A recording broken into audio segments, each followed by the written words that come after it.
If your approach to addressing pollution is simply collecting trash, you're missing out on Mother Nature's secret weapon.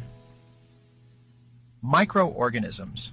Today, we're diving into the world of microorganisms and their superpower eating plastic and oil. These tiny heroes are taking on pollution, one molecule at a time. Plastic waste and oil spills are massive problems. Enter bioremediation, a natural, cost-effective, and sustainable method where microorganisms like bacteria and fungi clean up our mess.